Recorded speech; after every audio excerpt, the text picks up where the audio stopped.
નમસ્કાર, આપ જોઈ રહ્યા છો TV9 સુપર પ્રાઇમ ટાઈમ સાથે હું છું ઝરણા સોની। સૌથી પહેલા વાત કરીશું ટ્રમ્પના ટેરિફ બોમ્બને લઈને। ટ્રમ્પે સૌથી મોટી જાહેરાત કરી જે ભારત પર 25% ટેરિફ લગાવવામાં આવશે તેવી જાહેરાત આજે ટ્રમ્પ દ્વારા કરવામાં આવી। 1 ઓગસ્ટથી વધુ ટેક્સ આપવો પડશે। ટ્રેડ ડીલની વાતચીત વચ્ચે 25% ટેરિફ ઝૂક્યો છે। રશિયાથી વેપાર કરતા ટ્રમ્પ ભારતથી નારાજ છે। ઓઇલ અને હથિયારોની ખરીદીથી ટ્રમ્પ નારાજ હોવાનું સામે આવ્યું છે। ઉલ્લેખનીય છે કે આજે અચાનક જ જે પ્રકારે ટ્રમ્પે જાહેરાત કરી અને ભારત પર 25% ટેરિફ લાદવાની આ જાહેરાત જે છે તેને અનેક શંકાના દાયરામાં જોવામાં આવી રહી છે।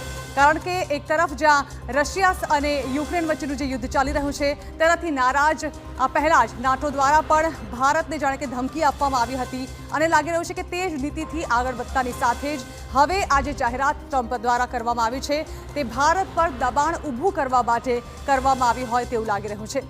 તો અમેરિકાના પ્રમુખે ફરી એકવાર જાણે કે ભારત સામે આક્રમક વલણ અપનાવ્યું। હજી સુધી ટ્રેડ ડીલ ના થતાં કિન્નાયેલા ટ્રમ્પે ભારત પર 25% ટેરિફ લાદ્યો।